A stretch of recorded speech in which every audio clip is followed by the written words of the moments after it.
அனைவருக்கும் வணக்கம். இன்றைக்கி நம்ம ஸ்டார்பை கிருஷ்ணா சேனலில் என்ன பார்க்க போகிறோம்னா, நம்ம வீட்டில் பாவக்காய் சாப்பிட மாட்டேன்னு சொல்கிறவங்க நிறைய பேர் இருக்காங்க. ஆனால் இன்றைக்கி நான் செய்ய போகிற இந்த ரெசிபி எல்லாருமே சேஞ்ச் பண்ணும். அதுதான் பாவக்காய் கிரேவி. வாங்க இப்போது இது எப்படி செய்கிறதுன்ட்டு பார்க்கலாம். அதுக்கு இந்த வீடியோவை ஸ்கிப் பண்ணாமல் கடைசி வரைக்கும் ஃபுல்லாக பாருங்கள். அதுக்கு மேலே நம்ம ஸ்டார்பை கிருஷ்ணா சேனலை சப்ஸ்கிரைப் பண்ணிக்கோங்க. நான் நிறைய சீக்ரெட் டிப்ஸ் எல்லாம் சொல்ல போகிறேன். ஸோ வீடியோவை ஃபுல்லாக பாருங்கள். வாங்க இப்போது எப்படி செய்கிறதுன்ட்டு பார்க்கலாம். அதுக்கு ஃபஸ்ட்டு நான் பச்சை கலக்காவை தோல் உரித்து இப்போது இது வேக வச்சு எடுக்க போகிறேன். அதுக்கு கலக்கா கூட கொஞ்சம் வேக வைக்கிறதுக்கு தேவையான அளவுக்கு தண்ணி ஆட் பண்ணி அது கூடவே கொஞ்சமாக உப்பு ஆட் பண்ணி இதை வேக வச்சு எடுத்துக்கலாம். இப்போது இதுக்கு தேவையான இன்க்ரீடியன்ஸ் என்னென்னு பார்த்துக்கலாம். வெங்காயம், தக்காளி, கருவேப்பிலை, பூண்டு, அவ்வளோதான் இதுக்கு தேவையான இன்க்ரீடியன்ஸு. அதுக்கப்புறமா மெயினான திங் என்னென்னா பாவக்காவை கட் பண்ணி எடுத்துக்கலாம். இப்போது இதை எப்படி செய்கிறதுன்ட்டு பார்க்கலாம். அதுக்கு ஃபஸ்ட்டு தேவையான அளவுக்கு ஆயில் ஆட் பண்ணிக்கலாம். ஆயில் நல்லா சூடாகட்டும். ஆயில் நல்லா சூடானதுக்கப்புறம் கடுகு ஆட் பண்ணிக்கலாம். கடுகு நல்லா பொரியட்டும். கடுகு பொரிஞ்சதுக்கப்புறம் வெங்காயம், கருவேப்பிலை ஆட் பண்ணிப்போம். அது நல்லா வதக்கும். அது கூடவே பூண்டு ஆட் பண்ணிப்போம். இப்போது இது எல்லாத்தையுமே நல்லா வதக்குவோம். இது நல்லா கோல்டன் ப்ரௌன் ஆகிற வரைக்கும் வதக்கணும். இதுதான் சீக்ரெட் டிப்ஸ் ஃபஸ்ட்டு. அப்போ தான் நல்லாயிருக்கும். இப்போ நல்லா கோல்டன் ப்ரௌன் வதங்கிடுச்சு. இப்போ இந்த ஸ்டேஜில் தக்காளி ஆட் பண்ணிப்போம். இப்போ இது எல்லாத்தையும் நல்லா வதக்குவோம். அது கூடவே இதுக்கு இந்த டிஷ்க்கு தேவையான அளவுக்கு உப்பு ஆட் பண்ணிப்போம். இப்போது இது நல்லா சாஃப்ட் ஆகிற அளவுக்கு நல்லா வதக்கணும்.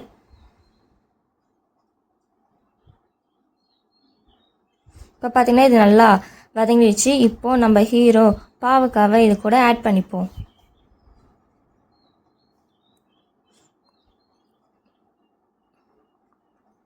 இப்போது இது நல்லா வதங்கணும். இது இன்னொரு டிப்ஸு. நல்லா வதங்கினா தான் பாவக்காய் கசப்பு நிறைய குறையும். பாவக்காய் சாப்பிட்டிங்கன்னா பிளட் சுகர் கண்ட்ரோல் பண்ணும். ஸ்டொமக் க்ளீனாக வச்சுருக்கும். டைஜஷனுக்கும் சூப்பராக இருக்கும்.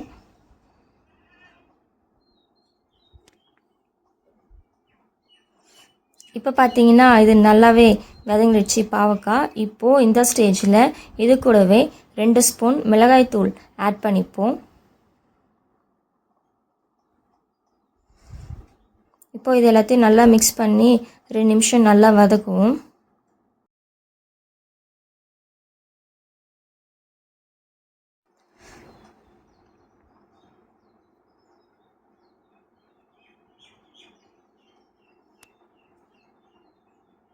இப்போ பார்த்தீங்கன்னா நல்லா வதங்கிடுச்சு. இப்போது இந்த ஸ்டேஜில் நம்ம வேக வச்சு வச்சுருக்க கலக்காய், அது வேக வச்ச தண்ணியோட இது கூட ஆட் பண்ணிக்கலாம்.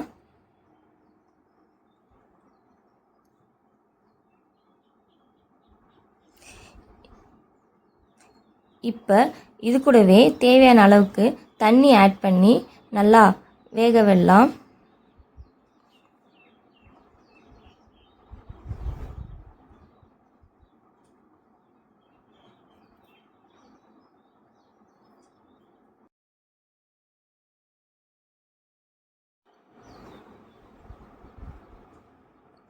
இப்போ ஒரு இன்ட்ரெஸ்டிங் ட்விஸ்ட்டு.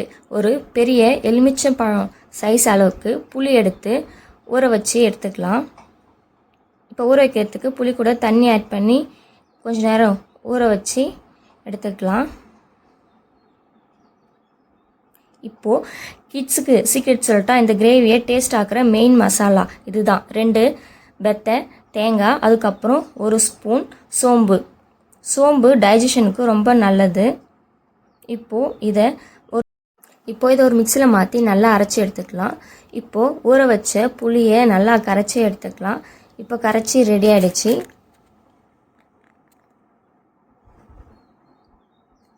இப்போது இந்த புளி கரைச்சலில் இப்போ இந்த ஸ்டேஜில் நம்ம குழம்புல ஆட் பண்ணிக்கலாம். வடிகட்டி ஆட் பண்ணிக்கலாம். இப்போது இது நல்லா வேகட்டும்.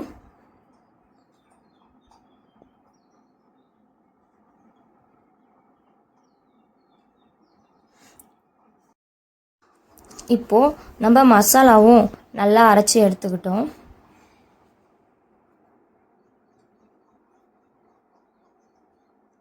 இப்போ பார்த்தீங்கன்னா நல்லா இருக்குது பார்க்குறதுக்கே. இப்போது இந்த ஸ்டேஜில் இன்னொரு சீக்ரெட் டிப்ஸு, வெல்லம் இது கூட ஆட் பண்ணிப்போம். இப்போது இது எல்லாத்தையுமே நல்லா மிக்ஸ் பண்ணி கொஞ்சம் நேரம் வேக விடுவோம்.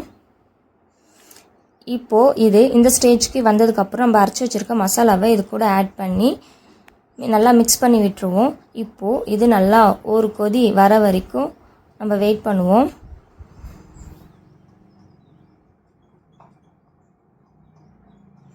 இதுதான் மேஜிக், கசப்பை பேலன்ஸ் பண்ணும் சீக்ரெட்டு. அவ்வளோதான். இப்போது நம்மளுடைய பாவக்காய் கிரேவி ரெடி. பார்க்கவே கலர்ஃபுல்லாக சூப்பராக இருக்குது. நீங்களும் உங்கள் வீட்டில் இந்த மாதிரி செஞ்சு பார்த்து ட்ரை பண்ணுங்கள். இந்த வீடியோ உங்களுக்கு பிடிச்சிருந்துச்சுன்னா லைக் பண்ணுங்கள், உங்கள் ஃபேமிலி அண்ட் ஃப்ரெண்ட்ஸ்க்கு ஷேர் பண்ணுங்கள். நம்ம ஸ்ட்ராபெரி கிருஷ்ணா சேனலை சப்ஸ்கிரைப் பண்ணிக்கோங்க. பாய்.